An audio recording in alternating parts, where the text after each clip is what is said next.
continuar con la presentación de Rafael del Campo. Rafael del Campo es magíster en Psicología Educacional, está realizando su doctorado en Psicología en el área de orientación vocacional actualmente, director de la Escuela Elvira Sullivan, psicólogo de la Asesoría Pedagógica de nivel medio en la Escuela Mariano Acosta. Bueno, lo dejamos a él. No, ¿le puedo decir y lo pasa? ¿Y me puedo quedar parado? Sí.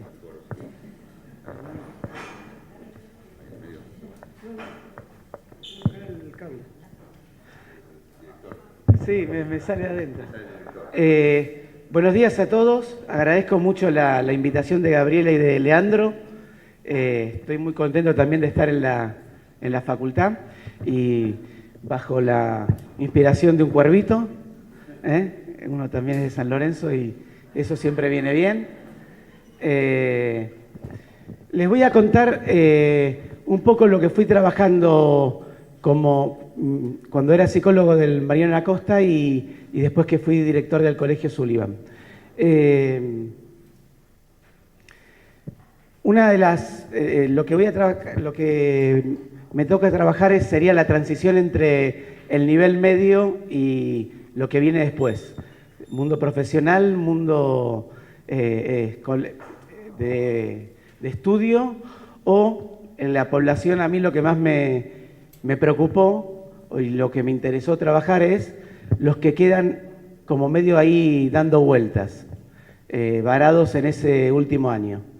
Yo empecé a trabajar en el en el 94 en la asesoría pedagógica del nivel medio y bueno, sigo para adelante porque si no.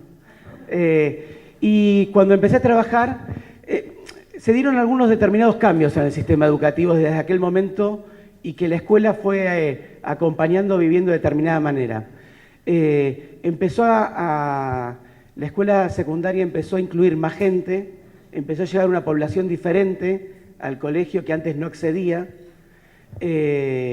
Eso implicó para la gente que trabajábamos dentro de la escuela un reacomodamiento porque los profesores y los sistemas de orientación ya vienen acomodados a un modelo de alumno y de pronto teníamos otro tipo de demandas, otro tipo de situaciones personales, familiares que teníamos que acompañar y muchos de los profesores y de los dispositivos decían, ¿qué hacemos con esto? Ahí aparece fuertemente, cuando se da este proceso, muchos fracasos en lo que era primer y segundo año, chicos que repiten, chicos que abandonan al comienzo de la secundaria y empieza todo un trabajo como muy particular de los programas de mejoramiento con tutorías y cosas por el estilo. Talleres de integración, de adaptación. No era algo nuevo en el sistema educativo argentino. Las tutorías y todo eso viene desde comienzo del siglo XX. Pero es como que cuando se hizo más masivo el colegio, cuando se incluyó esta otra población, empezó con un sistema mucho más fuerte. Perfecto. Después, otro cambio que fueron importantes fueron los cambios de disciplina y de convivencia. Entonces aparecen los acuerdos de convivencia, los sistemas de convivencia, etcétera, que también nos convoca a los orientadores a participar y a ir acompañando los procesos de discusión de cómo se definen sanciones, cómo se respeta que esas sanciones tengan un sentido pedagógico y no punitivo, cómo le damos un sentido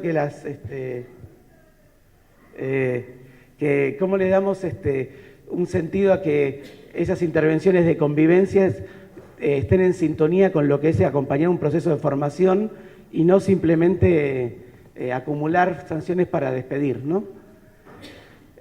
Bueno, y ahí mientras iba trabajando iban saliendo distintas cuestiones, que son las que se nos fueron planteando los orientadores que trabajamos en escuela media. Empezar a trabajar con los primeros años, empezar a trabajar también con los segundos, empezar a trabajar la orientación adentro de la escuela, cuando en tercero, en aquel momento, ahora en la capital están eligiendo en segundo, hay que elegir una orientación, entonces tratar de dar elementos y hacer algún tipo de taller extra a esos alumnos para que puedan ya usar esa primera instancia de elección adentro de la escuela. Apuntalar los grupos nuevos que se formaban en aquel momento en cuarto año, ahora se forman en tercero, apuntalar que esas conformaciones de grupos sean interesantes, sean fluidas, siempre con este concepto de que si la comunicación, la convivencia de un grupo es fluida, el nivel de aprendizaje va a ser fluido, va a ser favorecido. Apuntalar otro tipo de conocimiento, el tema de educación sexual integral o algún otro tipo de cuestión que nos vaya preocupando. Y en el último año empezar a trabajar lo que era orientación vocacional, cierre de la escuela, despedida del mundo secundario y lo que venía. Y así estas propuestas iban pidiendo horas, armando talleres en contraturno, íbamos a ferias de orientación, etc. El tema es que mientras estaba ahí yo tenía un alumno que en los primeros años que se llamaba Ulises.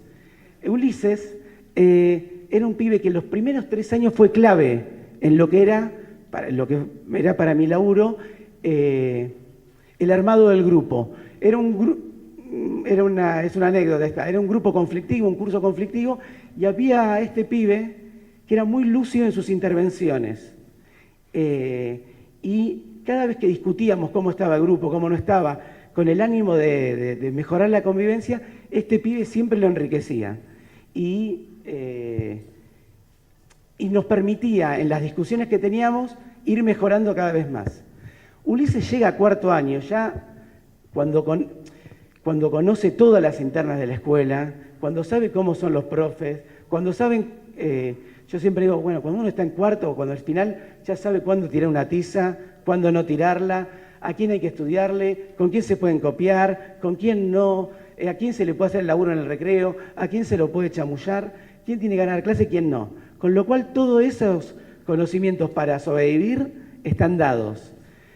Y Ulises repite cuarto.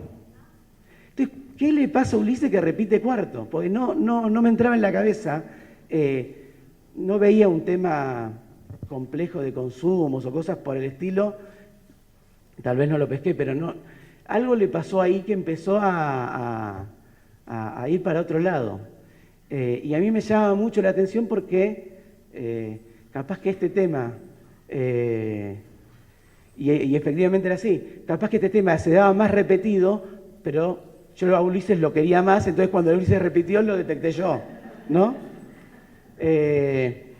Bueno, y ahí empecé a ver que, si bien no al mismo nivel de los primeros años, pero también había alumnos que en los años superiores empezaban a repetir, o la repitencia ahora lo vamos a ver en otro dibujo, la repitencia del último año es medio fantasma porque no se repite. Entonces, o que repetían cuarto, que para mí no me entraba en la cabeza cómo podían repetir cuarto, o no terminaban quinto.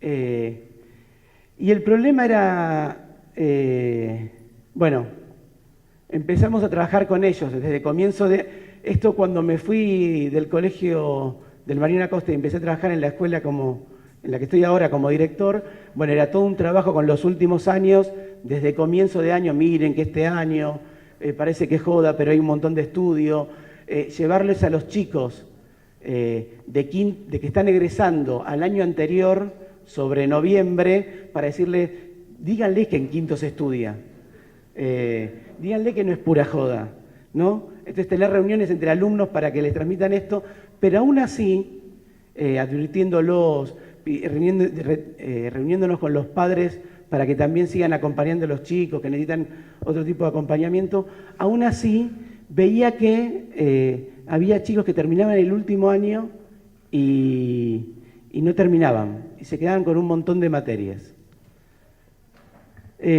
Bueno, ahí hay un dato estadístico, a ver si yo encontraba que había alguna información más. Es medio, este es un dato del 2012-2013, ¿cuántos promueven de un año al otro? A mí lo que me llama la atención de este dato, si bien es ver que yo supongo yo suponía que tenía que ir bajando y que tenía que ir siendo la promoción efectiva cada vez más alta, porque cada vez entendía que cada año filtra el anterior, los pibes están cada vez más grandes y tienen más herramientas para promover y tienen más incentivos para terminar porque están más cerca del título. Sin embargo, lo que veían los números es que esto no terminaba de ser tan significativo. Si bien habría una mejora en los números en quinto, pero en cuarto seguía siendo muy bajo, y el 76 de los que terminan sexto son los que terminan más o menos en tiempo y forma, ¿no? En marzo del año siguiente. Seguía habiendo una proporción importante de gente que no terminaba en el último momento. ¿Qué empezó a ver? El sistema también detecta esto, el sistema escolar, pero lo que encuentra es que van creciendo chicos que llegan al final del recorrido de la secundaria y no tienen el título. Lo que empieza a ver ser el sistema es, yo entiendo que dos medidas. Una es hacer un montón más de llamados. Hay más instancias de exámenes, más posibilidades de presentarse, etc. Facilitar algunas cosas de esas. Lo otro que inventa es el FINES. En el FINES se suponía que era para completar trayectorias escolares interrumpidas o puedan retomar. Sin embargo, se va llenando de chicos que completan su secundario de esta manera, que no era la idea primera del FINES. Bueno, el FINES, los exámenes permitieron que muchos de estos chicos logren cerrar su secundario de una manera alternativa, pero sigue siendo un problema de la escuela en sí. Bueno, se supone que estás ahí adentro en este último año, deberías poder cerrarlo. Entonces se me vuelve a presentar esta pregunta, en especial sobre los que le está costando terminar. ¿Por qué repite a un chico de años altos si ya sabe más o menos cómo hacer para pasar de año? ¿Qué le pasa? ¿Qué piensa? ¿Qué sucede? Bueno, buscando referencia hay toda una cuestión vinculada al fracaso escolar que nos podía dar algunas herramientas. En las definiciones de fracaso escolar ya hay autores que están citados ahí que dejan de poner el peso en lo que era una primera definición de abandono escolar que estaba más vinculada a la responsabilidad del propio chico, y entonces se trabajaba de manera particular y ya entendían que era también un fracaso de la escuela. Pero el fracaso escolar no me podía explicar, determinadas cuestiones de fracaso escolar no me permitía explicar qué le pasaba a los del último año que seguían que ya estaban en otra situación para terminar, que ya habían pasado todo el colegio. Hay otro concepto que maneja Terici, que era esta cuestión de las trayectorias. Bueno, pensar otra modalidad de cursar el secundario, que también daba elementos para enriquecer este pensamiento, pero se supone que la trayectoria de un chico que está en quinto es terminarlo, está al borde de hacerlo y algo le pasa que no lo termina, con lo cual me parecía que la pregunta insistía. Y después viene el tema de psicología de orientación, que a mí me parece que nos da más herramientas. Cuando hay distintos estudios que hizo el equipo sobre representación del estudio, representación del mundo del trabajo, y siempre hay una valoración por el estudio y por el título y todo, pero esa valoración no siempre está acompañada de una ejecución que la determine. Y la otra cuestión que también hay otro, pero el tema de representaciones, de ver cómo van construyendo las representaciones sobre futuro, sobre proyectos, sobre sí mismo, sobre lo que es el trabajo, sobre lo que es el estudio, nos daba una pista para poder pensarlo. Y otro tema central era cómo van pensando el proyecto personal y de vida a los chicos. Siempre les digo a los chicos que pensar lo que van a hacer no es un Nesquik que uno tira chocolate adentro de la leche, lo bate y ya está, sino que es todo un proceso de construcción. Y tienen que tomarse mucho tiempo del año y de los años dedicados a esto. Ahora, así como se lo digo a los chicos, deberíamos decírnoslo a la escuela. Si la escuela quiere acompañar un proyecto de construcción, también tiene que ir haciendo desde años anteriores elementos para que pueda ir pensando qué es lo que el chico quiere hacer. Bueno, pensando, le meto un poquito de pata así y cierro. Pensando tres bandas, pensando este problema en tres sentidos. El sistema, la organización de la propia escuela y la familia y el chico. En esto de para qué sirve la escuela, hay como un montón de bibliografía con un verso muy hermoso que dice, bueno, formar ciudadanos, formar gente para que siga los estudios y formar gente que se pueda insertar en el mundo del trabajo. Sin embargo, la experiencia que uno tiene es que forma para mucho y que hay algo elemental o fuerte que no está abordando y que me parece que de la psicología de la orientación le podemos hacer un reclamo importante, que es cuántos elementos da la escuela secundaria para que un chico vaya construyendo sus proyectos, su proyecto de vida, para que vaya identificando capacidades, vaya identificando recursos, vaya conociendo qué carreras hay, qué posibilidades de estudio hay, dónde los puede hacer, qué son exactamente esas profesiones, qué tipos de inserciones profesionales puede haber. Y esto no solo a partir de talleres extraprogramáticos, sino invitar a profesionales adentro de las materias, dentro de los diseños curriculares, etc. Bueno, en la organización escolar, quinto año o el último año es un año que se le da poca atención. Generalmente las tutorías y todo eso está puesto para los primeros años y se lo empieza a empujar para que se vaya. En muchos sentidos, el quinto año es una patada. La escuela está armada es como un lugar para estar. Ser secundario es un lugar más para ir que para pensarse en proyección. Sin embargo, quinto no se repite, con lo cual en muchos casos los pibes al último año se dedican a flotar y a disfrutarlo. Y algo de esto explica estas cuestiones. Hay un desarrollo ahí puse algunos de los ritos del último año. El buzo. Los ritos a los orientadores nos dan una posibilidad hermosa para laburar, porque les tenemos que llenar de contenido. Quinto año tiene un montón de ritos, o sexto, ¿no? En provincia, tiene un montón de ritos. Y nosotros tenemos que laburar para darle contenido, sentido a esos ritos, porque si no se hacen de manera automática. Están en el último año, lo tienen que hacer. Espera, uno para atrás. Hay un último rito inventado que es este último primer día. La colega recién comentaba todo lo que era el primer día de clase de primero. En primer año de secundaria también el primer día de clase un día muy especial. En los últimos años, por algún motivo extraño, sexto año se apropió del último primer día, o quinto en Capital, se apropió del último primer día y hace un quilombo muy particular el último primer día. A diferencia de las vueltas olímpicas, el último primer día tiene un contenido un poco más complejo porque es el primero de los últimos días, con lo cual todavía no hiciste el colegio. La vuelta olímpica es, yo terminé el colegio y ahora, discúlpenme, me cago en todo esto. ¿No? Ese es el sentido. Uno lo puede ir completando de sentido, pero estoy haciendo la vuelta olímpica que terminé, loco. Me martirizaste, ahora te martirizo yo. Acá es al revés.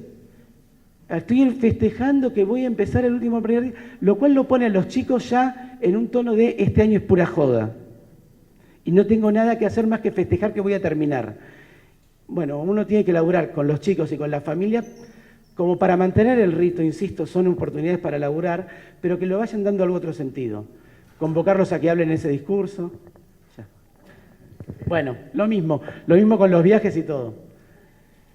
Bueno, el problema es que si dejamos, porque si no intervenimos desde la escuela y desde el sistema, las cosas que quedan nada más que en los chicos.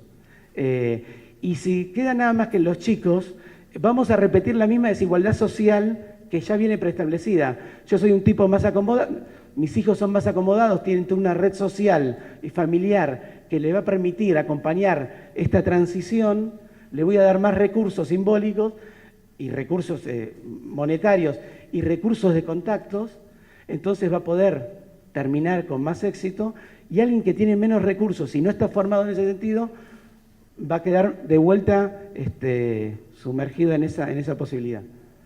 Y nada, es lo que también es un poco profundizar esto, en lo que estoy investigando y lo que quiero profundizar. Muchas gracias.